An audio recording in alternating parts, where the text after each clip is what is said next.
بفضل الله بسم الله الرحمن الرحيم الحمد لله رب العالمين وصلى الله على سيدنا محمد وآله الطيبين الطاهرين. يقول الله سبحانه وتعالى: أعوذ بالله من الشيطان الرجيم بسم الله الرحمن الرحيم ألم نشرح لك صدرك ووضعنا عنك وزرك الذي أنقض ظهرك ورفعنا لك ذكرك فإن مع العسر يسرا إن مع العسر يسرا فإذا فرغت فانصب وإلى ربك فارغب. Ndugu zangu Waislamu, baada ya kuzieleza kwa ufupi rai zilioko katika kuifasiri aya ya kwanza ya suratul Inshirah, alam nashrah laka sadrak, na nikaijibu kwa maneno ya al-Allama Sayyid Jaafar Murtada al-Amili ile rai ya mwisho ambayo kwamba ilojaribu kufasiri alam nashrah kwa kisa cha kupasuliwa Bwana Mtume sallallahu alayhi wa alihi wasallam. Baada yake tukaingia kwenye masala ya inshirah, na nikazungumzia kwamba tukirudi katika Qur'ani twapata mafhumi mbili ambazo kwamba ni mafhum za kabiliana, kama kukabiliana baina ya yu na tini, kama kukabiliana baina ya kuvulini na kushotoni. Mafhumu ya kwanza au fikra ya kwanza, Qur'ani imeipa istilahi ya sharhu sadr, na fikra ya pili Qur'ani imeipa istilahi ya dhiqu as-sadr. Ndio nikapendelea nisimame na fikra hizi mbili kwa lengo la kutukua faida kwanza katika sisi pia kufaidika na mafhumu mbili hizi na fikra mbili hizi. Pili, ndio tutaweza kufahamu baada yake nini maana ya Mwenyezi Mungu alipomwambia Bwana Mtume sallallahu alayhi wa alihi wasallam alam nashrah laka sadrak, alikuwa akusudia nini? Sasa tukafahamu maana ya kilugha, kwa sababu tuna zilma ziwili. Kwanza kuna muhimu wa kuzifafanua. Kilma cha kwanza ni kilma cha sadr, alam nashrah laka sadrak. Nini maana inaokusudiwa kwa neno la sadr? Pili ni kilma cha sharh. Mwenyezi Mungu Subhanahu wa Ta'ala akusudia nini katika neno hili? Bila shaka neno la sadri katika lugha ya Kiarabu la maanisha kifua. Sisi tunaweza kufasiri Kiswahili, na kifua ni hunu mvungu ulioko kati ya mbavu mbili, sehemu ya juu ya mwanadamu. Na bila ya shaka Mwenyezi Mungu Subhanahu wa Ta'ala hakukusudia maana hili wakati alipomwambia Mtume sallallahu alayhi wa sallam alam nashrah laka sadrak. Haikukusudiwa ni kifua kwa maana ya kifua. Pia na Nabii Allah Musa alayhi salam aliponena rabbi shrah li sadri wa yassir li amri, hakukusudia kifua kwa maana ya huu mvungu ambao kwamba uko katika mbavu mbili za mwanadamu. Nini maana iliyokusudiwa? Bila ya shaka iliyokusudiwa ni moyo, lakini moyo pia sio moyo hunu wa kimaterial, yani sio hiki kipande cha nyama ambacho kwamba cha pampu damu katika mwili wa mwanadamu. Sio moyo hunu uliokusudiwa wa kukunduliwa, bali ni moyo ukiwa ni chombo cha mwanadamu katika ruhu yake, katika nafsi yake, inaokusudiwa ni katika zombo alizopoa na Mwenyezi Mungu Subhanahu wa Ta'ala. Hii ndio maana ya sadri tulioipata ya. Pia nikasimama na nyinyi katika neno la sharh. Sharhi katika lugha ya Kiarabu, ukitaka kuweka neno la pili lake la Kiarabu huambiwa ni tausia. au tausia, ni kukundua. Lakini kiuhakika sharhi haimaanishi kukundua au tausia.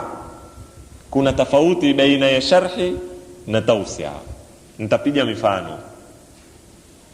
Yeo hususan wasomi wa kidini au walowahi at least kupitia katika madrasa yapokuwa wakasikilia chumba cha 3 na cha 4, waweza kulipata neno hili latumika sana katika utungaji wa Kiislamu, sherehe.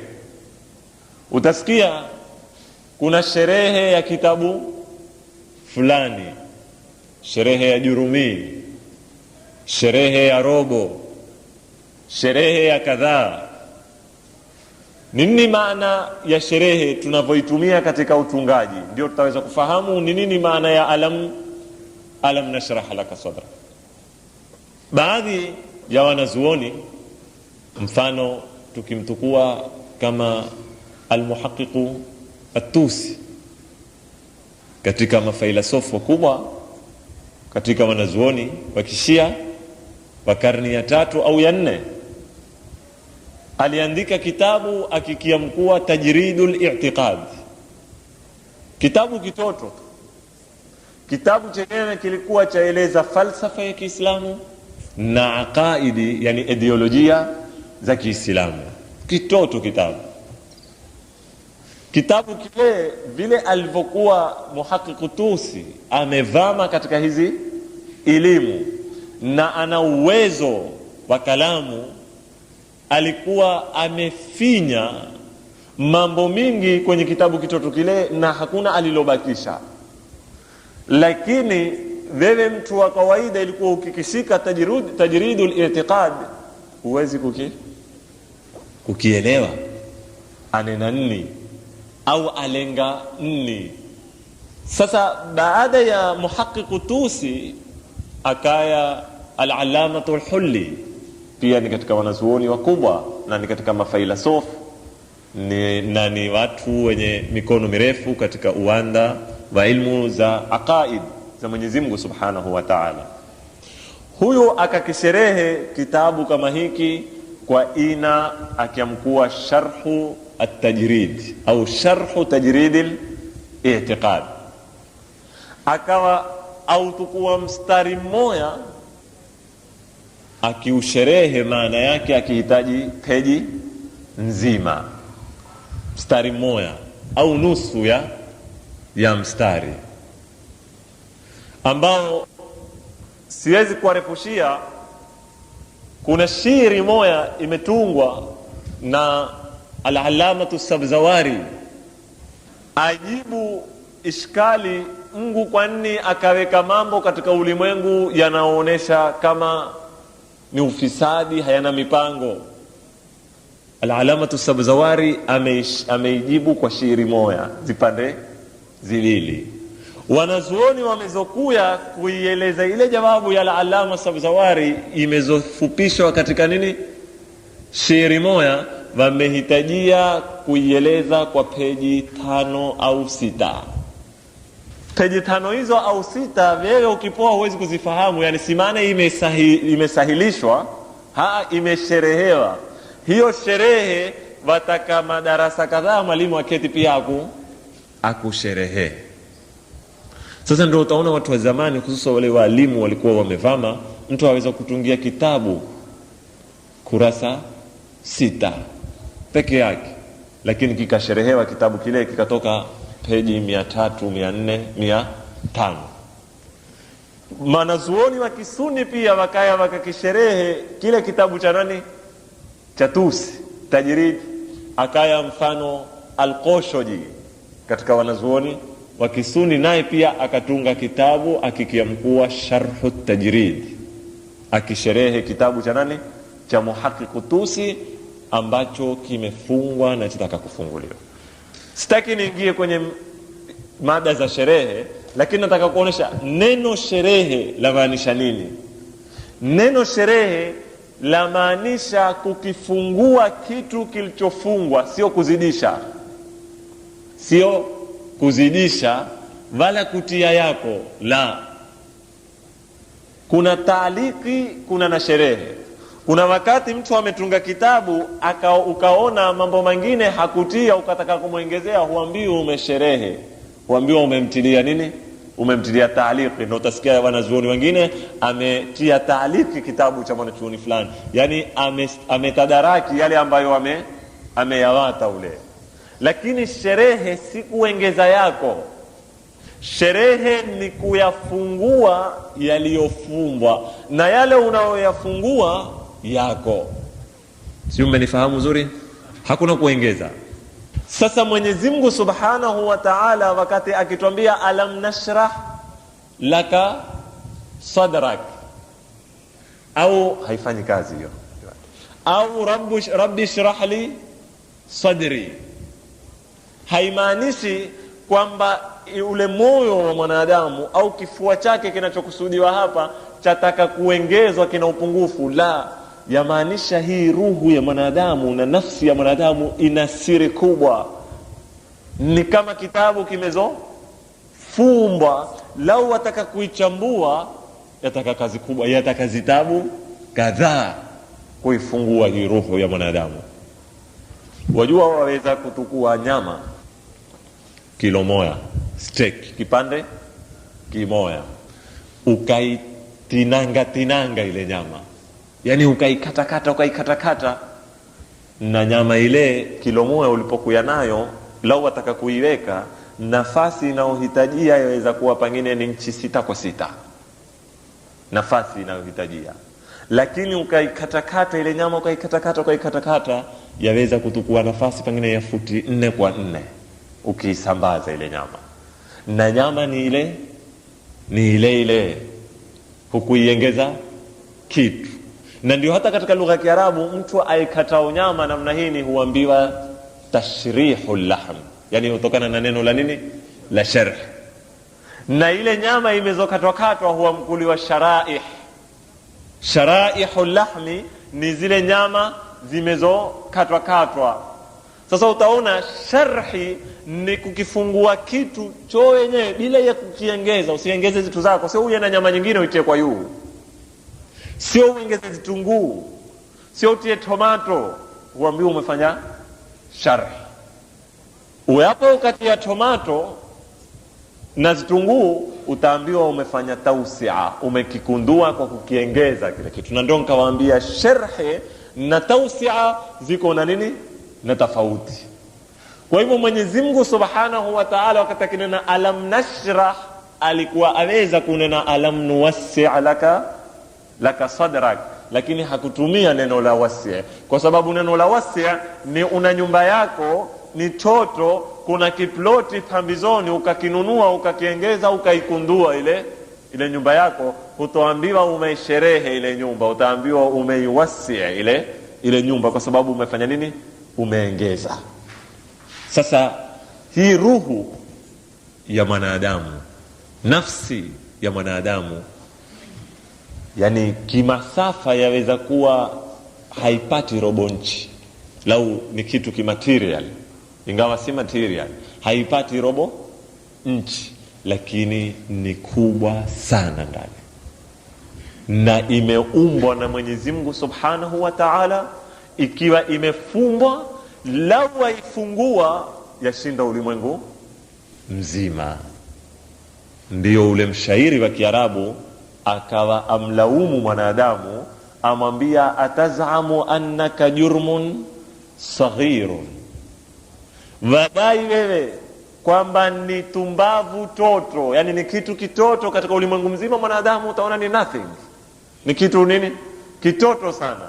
Atazamu annaka jurmun saghirun wa fika tawal alamul akbar, lakini ndani yako waweza kukusanya ulimwengu wote waweza kutiwa ndani ya nini, ya ruhu yako. Si maana yani wataka kutunda ardhi kuitia kwenye yai, fahamiane sana, haingii, kwa sababu chombo ni lazima kiwe kikubwa kuliko kile kinachotiwa.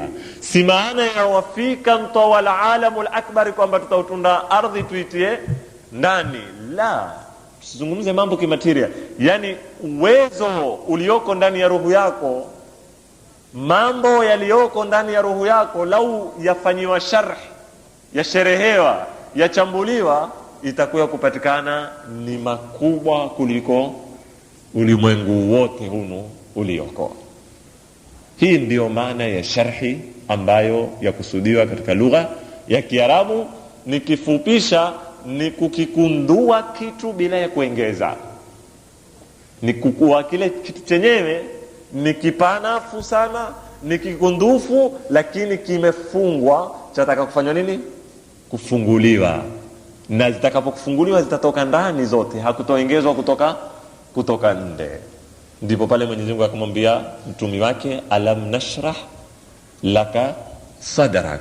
Na ndipo pale Nabii Allah Musa alipomuomba Mwenyezi Mungu akimwambia rabbi shrah li sadri, si maana ya Mola niongezea mbavu au moyo wangu ni mtoto uongeze. Wangalikuwa wakapiga chuma kama masala ni ya kuongeza mbavu na ni kufanya kifua kile kipana zaidi, wangalifungua mahala kukapijwa majiwe ule atakao kuwa na kipana zaidi kifua ndio amepata hiyo sharhu sadri. La, si masala ya namna hiyo.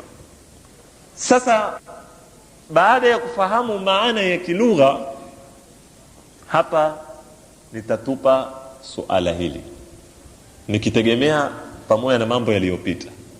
Niliwaambia kwamba kuna fikra mbili, kuna sharhu sadri, kuna na kinyume chake ni nini?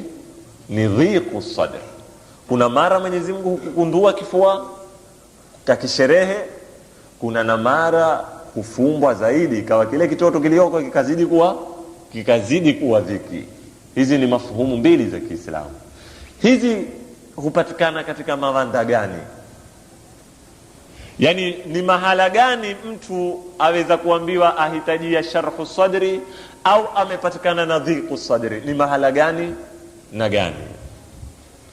Wanazuoni watuambia ni sehemu mbili. Sharhu sadri au kinyume chake, utakuwa na moja katika hizi mbili. Ukiwa na sharhi huna dhiqi, ukiwa na dhiqi huna sharhi. Mahala pa kwanza ni katika mawanda ya mapambano, katika kutangaza fikra unayoiamini. Ima utakuwa na sharhu sadri na utafaulu, au utakuwa na dhiqu sadri utafeli, katika mawanda ya da'wa na tabligh. Na hapa sharhu sadri huwa ni kwa maana ya kutukua mazito. Ndio leo waambiwa fulani ana kifua kikundufu, ana moyo mkundufu. Kuna dhiki, kuna kutukanwa, kuna kukejeliwa, kuna kuandamwa kila namna, kwa sababu wewe wataka kuwaongoza watu.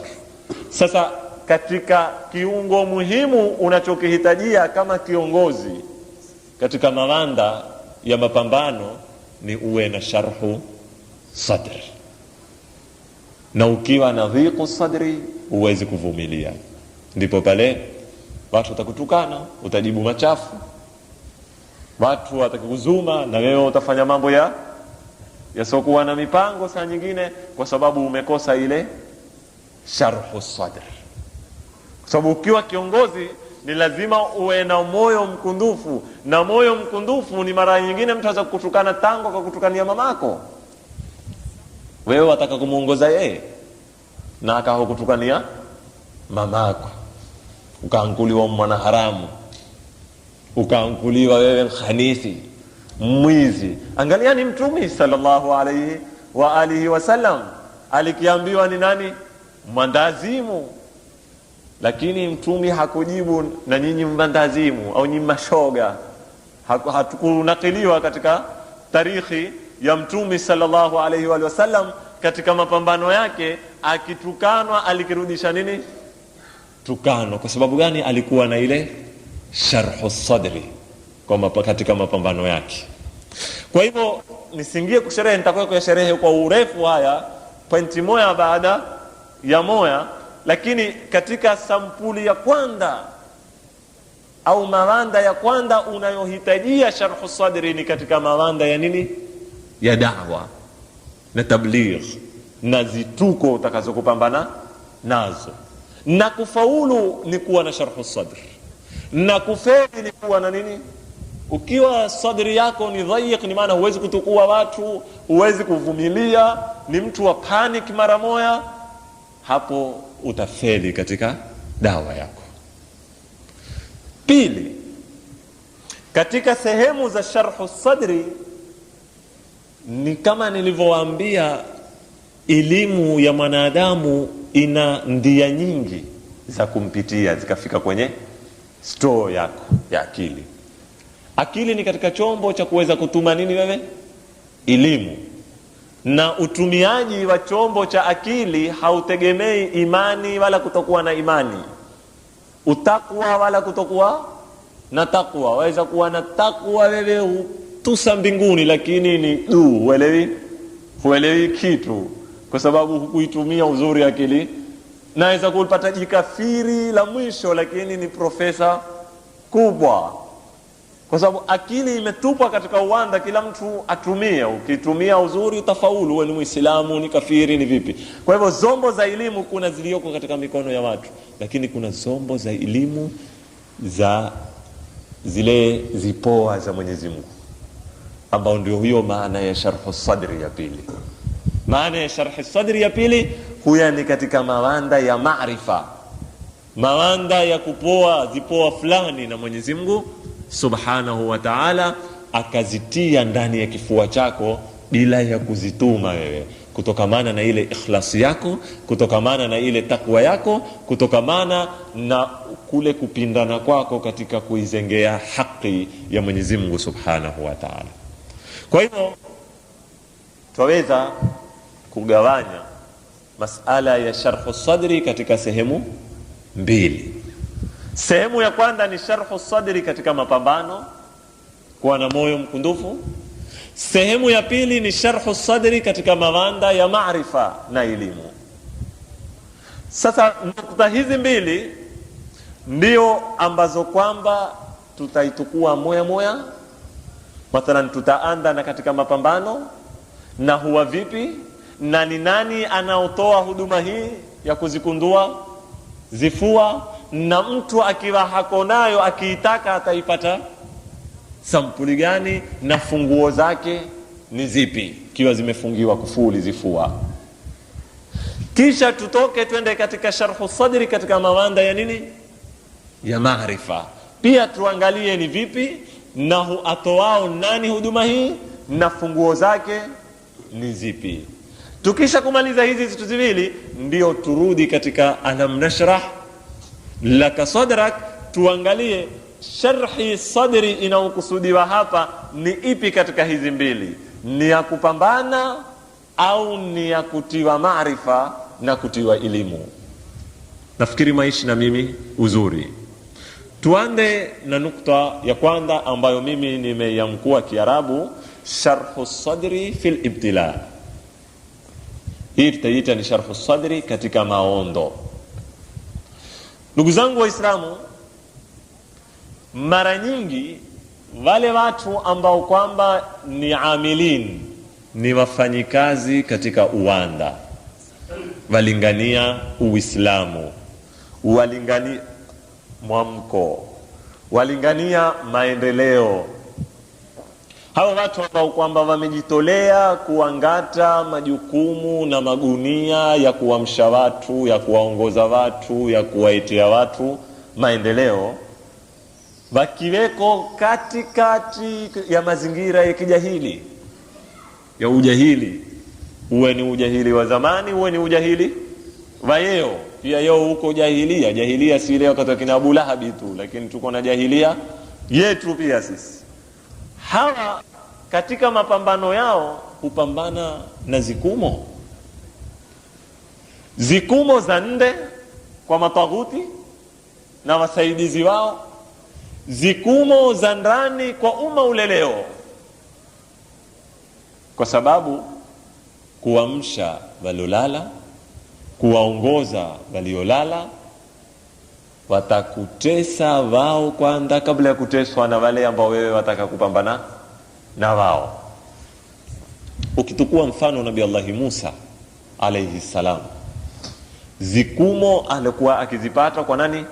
Kwa Firaun na kwa Hamana, hazipati 10% ya zikumo alokizipata kwa Bani Israila, ambao ndio watu wake. Upigana na wao Firauni ataka kuwakomboa hao nani? Bani Israila, vile walivyokuwa wakimtesa nani? Nabii Allah Musa. Mara tutaka manni na salwa. Haya, manni na salwa uteremka kulani. Mara bana hizi zimetutokesha bana, sisi tutaka zakula bana, la nasbiru ala ta'amin wahid, tuwezi kusubiri chakula kimoja, tutaka min fumiha sijui wa basaliha paka zile waqitha ya, tutaka zitunguu, tomato, zitango, pepeta, maharago, kunde ketizie siku zote ni mani na salwa zimetuchokesha hizi. Haya jamani, nendani basi, nendani kwenye muyo ukazifuatia. Mara sisi tunataka kukombolewa muyi, nendani mkakomboe. Hatuwezi kupigana bwana, nenda wewe na Mola wako, sisi ukungoja mkifaulu ndo mtuete habari na sisi tutakuya tu. Ndio maamko, watu wataka maamko wao walele kitandani, nyinyi pijanani, wakamtakapokushinda mwe mtuambie na sisi. Ndio Bani Israila, idhhaba anta wa rabbuka faqatila inna hahuna qa'idun, sisi uangoja. Ndio leo utakuwa wewe umesimama mapiga mayowe wautetea umma, humtetei babako, wala kwa kiwanda kile cha babako kimezotukuliwa, wala utakirithi wewe kikirudishwa. Lakini utaona watu wakitizie piga mayowe yao, simpa shilingi ngapi huyo? Mambo ni yale itakapokuwa kikapatikana kile kitu, ndo pale fanya kazi pale. Wewe ulikuwa wapi? Sasa utakuta tunao sampuli sisi za kibani Israila kiasi fulani. Kwa hivyo Nabii Allah Musa, mateso aliyoyapata kwa wale anaowatetea haki zao yalikuwa ni makubwa zaidi kuliko mateso aliyoyapata kwa wale mataghuti ambao apambana nao. Huku mwandishi mbio yeye mataka kuuawa, mtumi awapigie simbo bahari ipasuke, mupate mvue, wale waangamize mkiwaangalia yao. Mai haya yakauka maguuni, wenda kutunda kigombe ukiabudu.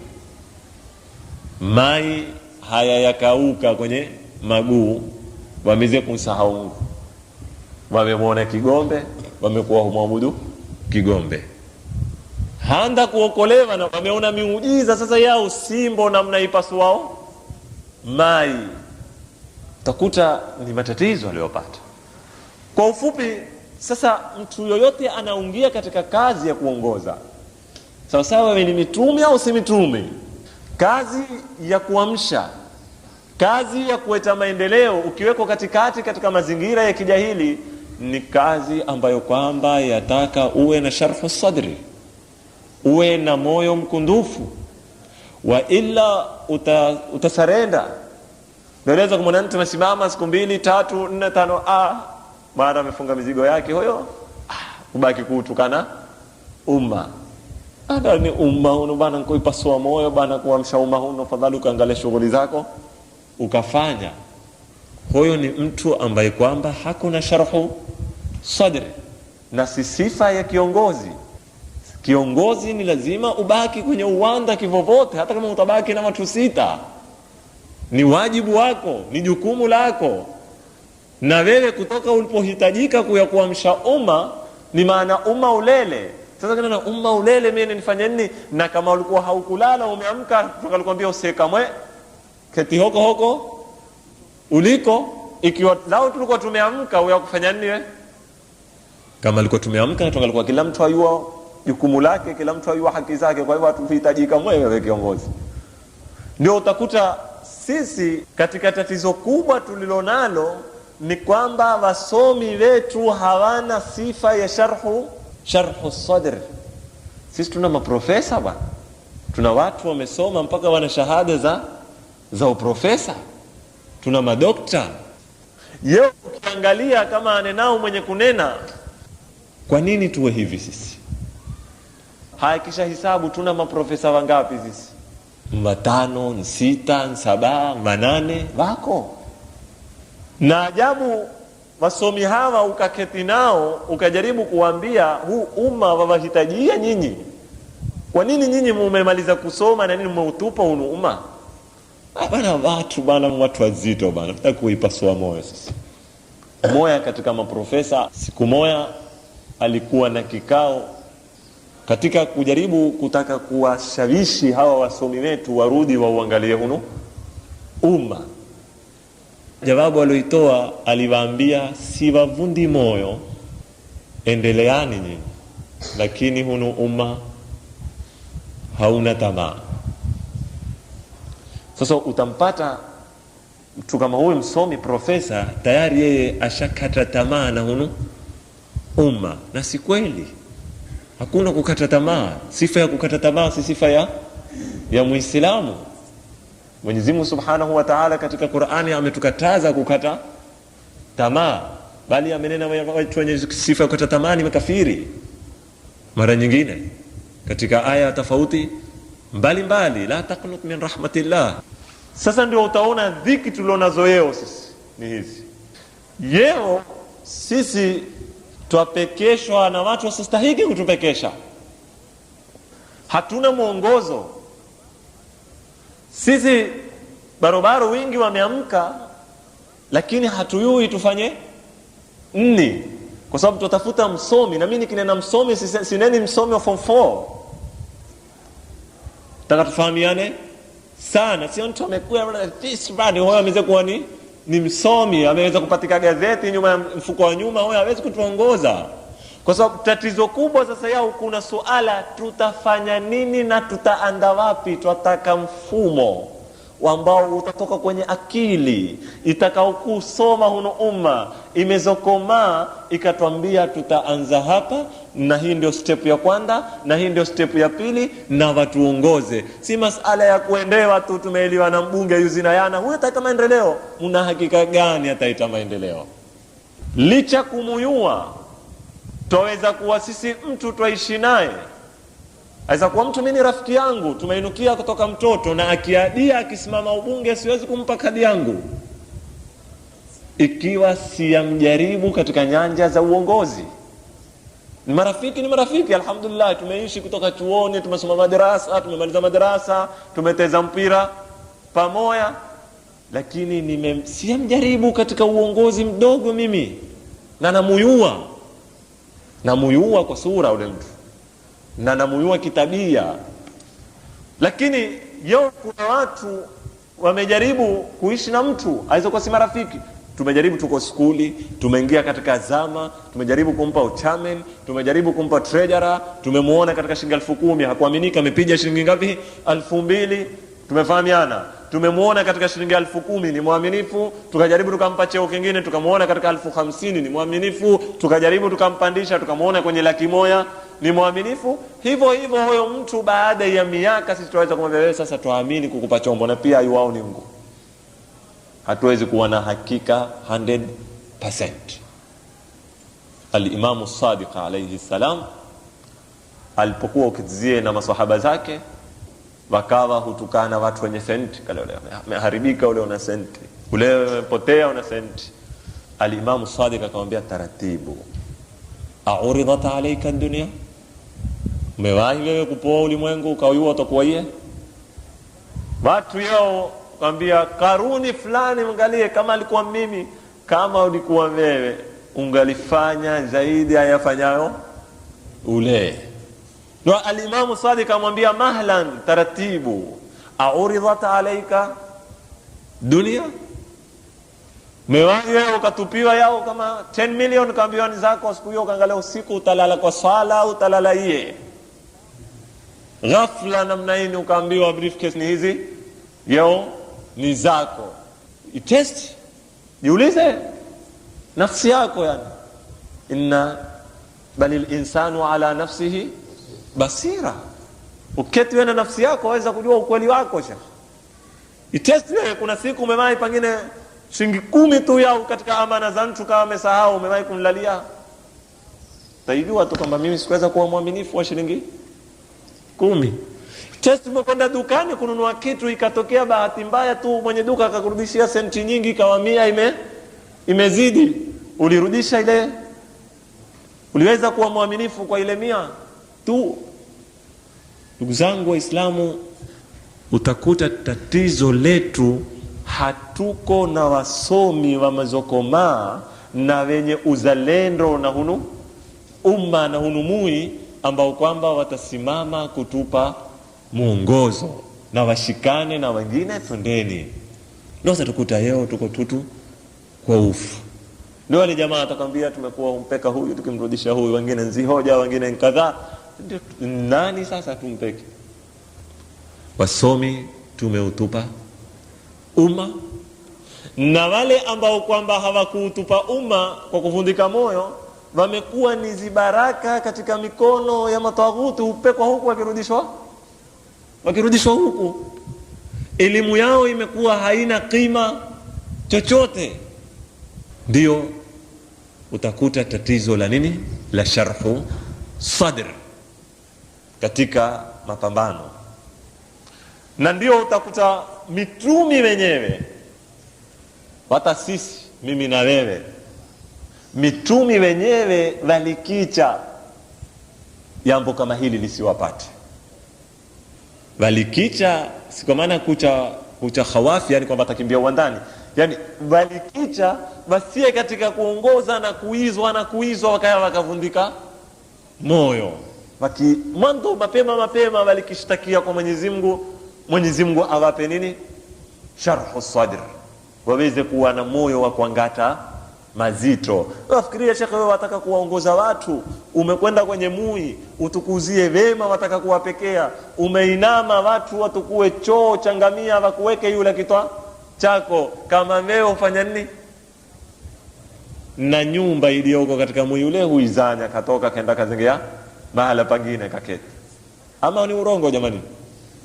Ndio ule Mtume akamwambia, mfano wangu mimi na nyinyi ni mfano wa pandi, na mtu uketizie huwakingiliza wale pandi wasingie kwenye nini, na pandi huivurumiza kwenye nini, na wewe unabidi pandi singie kwenye moto, sikuatilia mbali kwenye moto wote kama sisi. Lakini utaona jasho humtoka Mtume sallallahu alaihi wasallam, ule pande beruka kwa kule hukinga, wewe usingie motoni, ala huku kuna moto, wewe usingie motoni, huku kuna moto, taratibu usie kwa huku, hana patacho apijana yeye, wewe usingie wapi? Motoni. Ataka moyo mkundufu shekh, wa ila utantokomeza kabisa. Kama usuna haraka hayasikilia msukuma ndani, haingia usoni uko kwenye moto. Ndio utapata Nabii Allah Musa kama inavyotuambia Qur'ani, wa idhnada rabbuka Musa, wakati Mwenyezi Mungu alipomlingania Nabii Allah Musa, ani'til qauma dhalimin, nenda kwa madhalimu sasa ukafanye kazi. Madhalimu hao ni nani? Qauma Firauna ala yattaqun, nenda kwa Firaun, hawati Mungu hao kawalinganie. Angalia Nabii Allah Musa haraka alienda kulalamika. Anena nini? Qala rabbi inni akhafu an yukadhibun, akamwambia e Mola, mimi nachelea hawa wasie wakanikanusha. Si maana achatapijwa Nabii Allah Musa, msinifahamu makosa ikawa mtaona Nabii Allah Musa amefanya madhambi. La, hati kupijwa, yani acha asende akatumia juhudi zake zote, na hapo wasimuamini, na mwisho wavundike moyo waatilie mbali. Amwambia inni akhafu an yukadhibun wa yadhiqu sadri, ikawa mimi kisha nitapatikana na dhiqu sadri, sitokuwa na sharhu sadri, wa yadhiqu sadri wala yantaliqu lisani fa arsil ila Harun, umtumilizi naye Harun, tukasaidiana, at least aweza kunipana mimi moyo. Kivundika moyo mimi akanambia twende, akivundika yeye na mimi nikamwambia twende. Huyu ni nani anazungumza maneno haya? Wakati walipoambiwa idhhaba ila fir'auna innahu tagha faqula lahu qawlan layyina la'allahu yatadhakkaru au yakhsha, nendani kwa Firauni amepotea, mwambieni maneno tamu laini, wenda akaedheka au akamcha Mwenyezi Mungu. Qala, wakanena Nabii Allah Musa na Nabii Allah Harun, rabbana innana nakhafu an yafruta alaina au an yatgha, sisi tuacha yale yale, asiye huyu akatoka kwenye mipaka na akazidi kuingia kwenye utughuyani. Qala Mwenyezi Mungu akawaambia, la takhafa innani ma'akuma asma'u wa ara, yani niko katika kuwapa support na naona wakati mnapohitajia nitawapa. Asma'u wa ara. Sasa huyu ni nani? Nabii Allah Musa. Ukiwa kumpata Mtume Muhammad sallallahu alaihi wa sallam, pia Mwenyezi Mungu alikimtahadharisha asipatikane na sifa ya dhiku kwa zile vituko zilikuwa zikimkabili katika da'wa.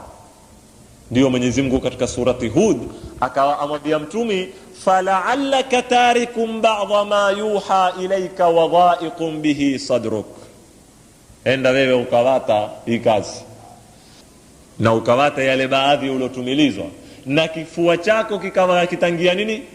Dhiki.